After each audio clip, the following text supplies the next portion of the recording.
Israel was in Egypt land. Let my people go. Oppressed so hard they could not stand. Let my people go. Your foes cannot before you stand. Let my people go. Good was that spell in Gideon's land. Let my people go. Not yet. Go down.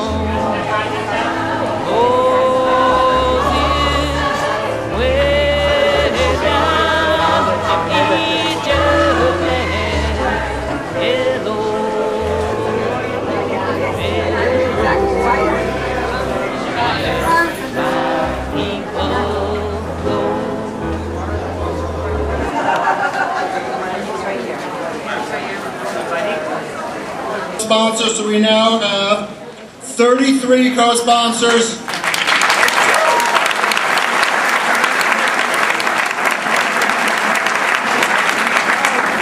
So the Jewish Federation of Broward County, the Broward County Board of Rabbis, and 33 other Jewish community organizations welcome you to this rally in solidarity for Israel.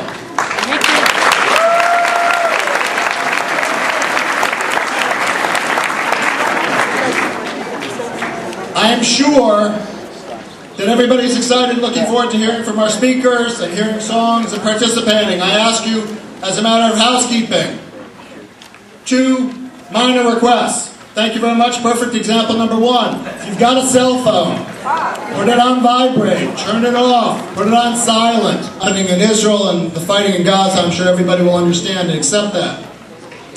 Now, we are very fortunate to have with us 5 cantors in our community who are going to lead us in song. And I would like to call upon cantors Israel Rosen from Temple Solel, Eric Lindenbaum from Beth El Israel, Michael Carlson from Temple Sinai of Hollywood, Michael Greenspan from Congregation of Chaim, and Allison Teich from Temple Dorderim.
We are a diverse group, Reform, Conservative, Reconstructionist, and Orthodox. We disagree on some things, interpretation of Jewish law, Torah, and things of that nature. But I can assure you that your rabbis stand together, united in and committed to the support of the State of Israel.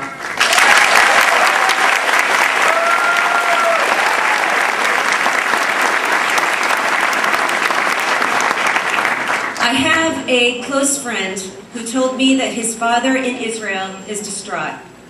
Where is the Jewish community in America, he asks. Why are they not crying out, yelling from the rooftops? We support you, Israel. We stand with you. We are committed to you, and we will do all we can to help you. You see, in Israel, they see videos of huge pro-Hamas rallies in Miami, Washington, in downtown Fort Lauderdale. You've seen the video by now. A pro-Hamas supporter on Broward Boulevard yelling at myself, my husband, and my 2 young children, "Go back to your ovens." This is what our brothers and sisters in Israel see, and this is why they cry out, "Where are you?" For those who may feel that Israel is a brute attempting to destroy a people different than they to solve some 2,000-year-old war, I would tell them this story. In 1995, my friend, tutor, and classmate, Matthew Eisenfeld, boarded bus number 19 in Jerusalem with his fiancée, Sarah Duker, and 20 or 30 other passengers. Matthew was the top of the top in school, brilliant, well-loved, with a bright, shining future ahead of him. Matthew would not make it much past the Jerusalem bus station before Hamas exploded the bus, killing Matthew, Sarah, and scores of others. And that was on one day in February in 1995. It happened to be 2 American students among the dead that day, but it was one day, 1 hour, 1 minute in a war that has been raging for decades. Hamas has been attacking our people long enough, and the young 18, 19, 20-year-old kids who are fighting to stop them are looking to avenge the deaths of so many innocent people. I promise you, my child, that there will come an end to war, when dreams of love and peace will all come real and true. The people will be free to live their lives with love once more. This pledge designed with heart and mind, I promise you. For all the men and women who had left their homes to fight, to bring a time of peace, of love, so good and true. For all the people, young and old, who fought through day and night, those sounds of war will sound no more. And the first part of my message is to give thanks to God Almighty. I spoke last night, to Efrat, Israel. My sister lives in Efrat, and she told me, it was very late, that she was watching a newscast, and there was someone who considers himself a secular reporter, and he said time and time again, there have been over 7,000 rockets in the south. And he goes on air and he says with these words, Ze haya nes. This was a miracle. We must thank Hashem for the miracles that we have seen. Perhaps these miracles don't provide the graphic video clips that the media would use in our benefit. But better this way, that we should continue to have miracles from the Rabbeinu Shalom, from God Almighty, just like we had miracles in 48, in 56, in the 6-Day War, in the Yom Kippur War, and we will continue to have miracles from God Almighty, who neither sleeps nor slumbers, as He protects the people and the land of Israel.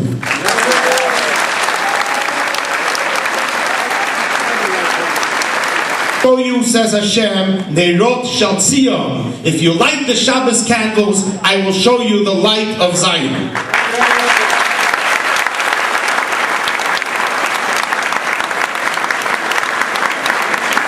Let me conclude with a prayer that we see the fulfillment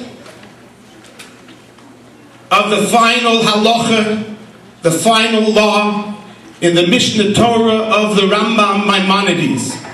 This week, the 20th of Tevis, is the Yortzeit, is the day of the passing of Maimonides. And in the final law of the Mishnah Torah, the Rambam writes that in the days of Mashiach, there will be neither famine nor war, envy or competition, for good will flow in abundance, and all delicacies will be as common as dust. The occupation of the entire world will be solely to know God, and the world will be filled with the knowledge of God as the sea fills the ocean bed. Am Yisrael Chai, the nation of Israel lives. Chazak, chazak, v'nisazek. Be strong, and let us be strengthened. All the soldiers of Eretz Yisrael, and all the people in the Holy Land.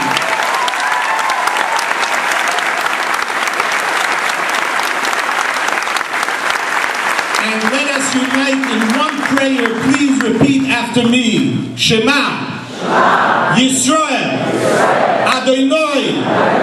Eloheinu. Adonai Echad. Thank you very much. 8,000 of those missiles have fallen in Israel, and today 15% of the Israeli population lives within their range. This sort of situation would be unacceptable to any people in any country, and the Israeli government has decided to strike back at the terrorists. This is a prolonged and costly effort designed to bring about a real change in the security situation of 1 million Israelis. 1 million Israelis who have to run to the shelter 5, 10, 20 times a day, counting 15 seconds between the launch of a missile and its impact on their homes, in their streets, on their schools, in their centers of town. Because of that, how can they ask us to talk to terrorists? With terrorists you do not talk.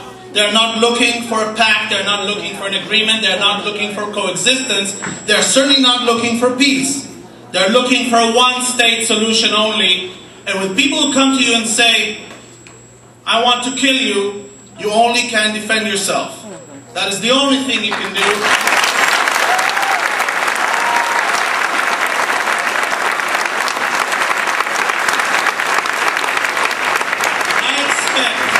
I expect the United Nations and the Security Council, instead of calling on Israel to cease fire, to condemn the use of Palestinian civilians as human shields, to condemn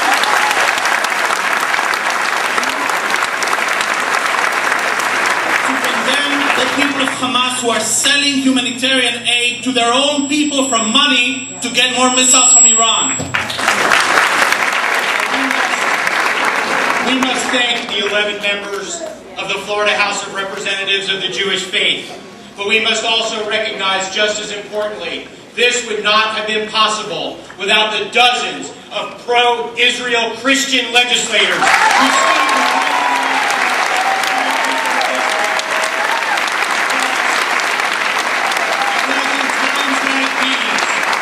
we as Jews cannot deny, nor can we ignore the support from Israel's Christian friends. It is time for the Jewish community to embrace this support.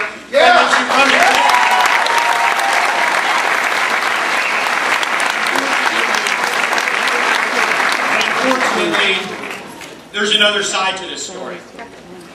Because during this past week, I have also received hundreds of emails and phone calls to my office criticizing our action in Tallahassee and the resolution that was passed, and blaming Israel for its aggression in this recent conflict. Now, these are from people who either don't know the truth, or worse, from people who seek to ignore it to fit their own purpose. Now, as Rabbi Jacobs mentioned, many of you have already seen the video of the anti-Israel rally that took place right here in Broward County in downtown Fort Lauderdale. And if you haven't, you must, because it is an eye-opener. And we cannot be blind to these events of anti-Israel sentiment and anti-Semitic sentiment right here in our own backyard. And we can no longer deny the real and true threat of radical Islamic terror.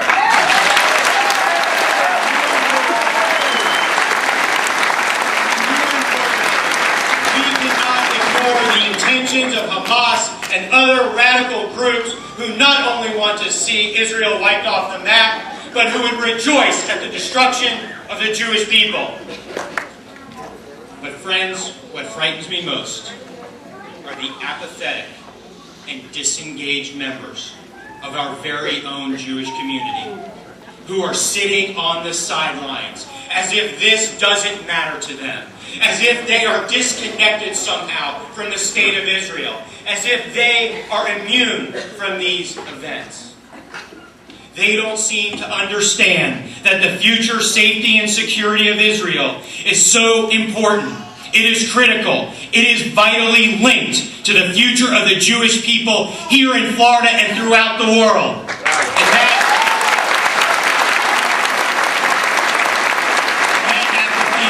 that apathy troubles me deeply, and it should trouble you as well. Because this is about right and wrong. This is about good and evil. There is no middle ground. Peace will only be possible when Hamas is no more.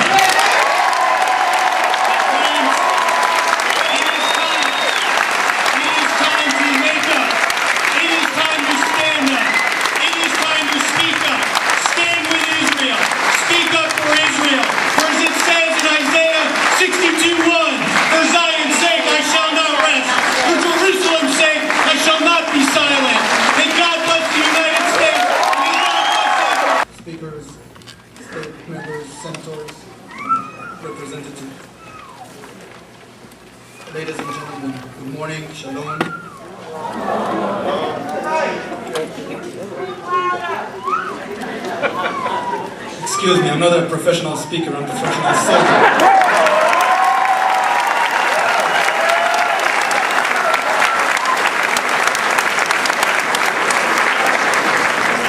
First, let me thank you for inviting me to this magnificent event of support. It is a great honor to speak in front of you. 15 days ago, Israel launched an attack against Hamas, the vicious terror organization in Gaza Strip. Gaza terrorists are trying to attack Israeli civilians in various different ways. My young brother has been called to the reserve forces. He stopped his studies in the university and is now fighting alongside the paratroopers forces in northern Gaza. I will say with pride that our defense forces are highly sensitive and humane. Congresswoman Debbie Wasserman Schultz.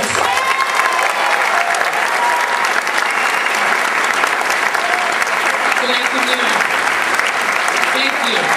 Good afternoon. It is so exhilarating to look out upon this crowd and see the Jewish community of Broward County come together in solidarity behind the State of Israel. Thank you so much for giving up your Sunday afternoon. I want to ask you, and I want to thank Eric Stillman and David Garfinkel of the Jewish Federation of Broward County for putting this rally together, and all of the organized Jewish community for doing these rallies across South Florida. It is so incredibly important that we stand with Israel, that we show that the American Jewish community is rock solid behind the State of Israel and her effort to defend her own citizens.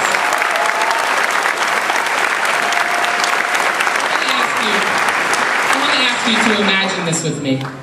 Imagine the United States of America spending 8 years enduring Canada firing rockets and missiles on North Dakota, on Wisconsin, on Montana, on Washington State. Would we endure 8 years of rockets and missiles fired upon our own citizens without response over and over and over? And during that, would we look at pictures of our own citizens running for cover? Would we tolerate schools in America being bombed by another country to our north or the country to our south? Would we do that? How long do you think we'd wait before Canada would get a response? It would be hours. Israel has had an astonishing amount of patience. More patience than almost any nation in the world would have had. It is, and she is to be commended for that.